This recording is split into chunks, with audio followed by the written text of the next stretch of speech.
Hey guys, Gracie here. Today we're going to talk about arranging garden flowers.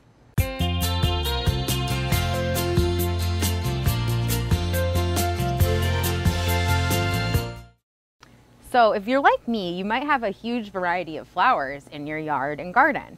I really wanted to take what I had and make it into an arrangement. I mean, why not if it's in my own backyard? So a few things you'll want to have on hand before you get started. Vase, make sure it's clean before you get working on this. Fill it with water. Add some plant food if you have. Anything will do really, those little packets that you get with bouquets. And a good pair of shears to cut the stems. So I've got a lot of different plants here with me. I went with I wanted to mix things up, do some color, do some greenery. So the first thing I have is some mint, and I decided to use this because mine is actually flowering right now, which is great. Another thing I grabbed was some porcelain plant and some chameleon plant. These are just really nice greenery options. I grabbed some ferns and perennial geranium, which has a really pretty purple flower on it right now. I grabbed some coneflowers. I love this like burnt orange color they have. I have some Hosta Leaves and some Hosta Flowers, just to change things up. I have some Salvia here in both purple and white. I have some Cleome, which is actually from the plant behind me. I have Hydrangea, and we had really good pink blooms, so this one is beautiful, and a white bloom too. And I have lavender, which is always good, smells wonderful. And some black-eyed Susan, which I also learned is part of the coneflower family.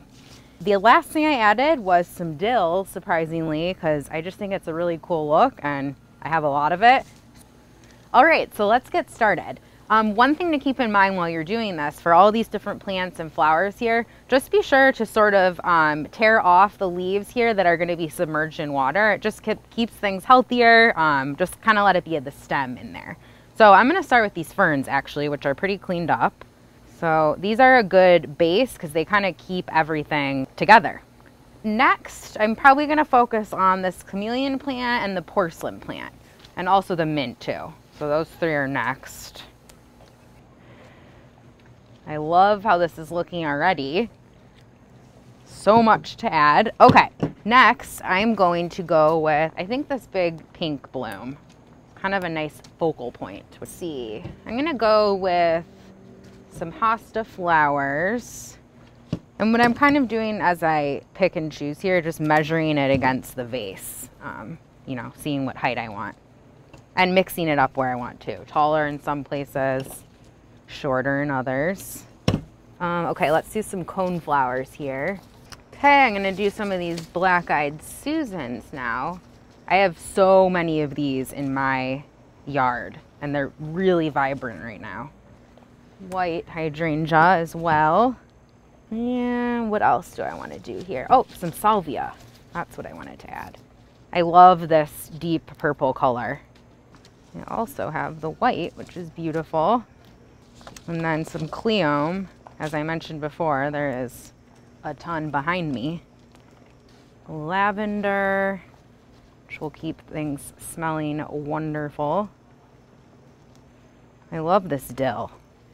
That's kind of like a standalone. I think I'm just gonna finish things off with some of these Hosta Leaves as a nice little, frame to everything.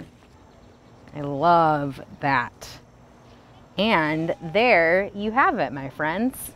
So you guys, flower arranging is really fun for anybody. Anybody can do it. Use what you have in your own backyard and, be creative, have fun with it. If you don't have any flowers in your yard, don't worry. English Gardens sells beautiful locally grown bouquets, so you can get a wonderful mix of flowers that you can use and arrange at home.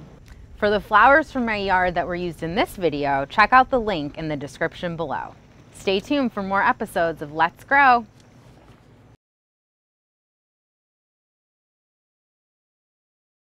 Thanks for watching. Be sure to like and subscribe to our channel for more ways to make your life beautiful.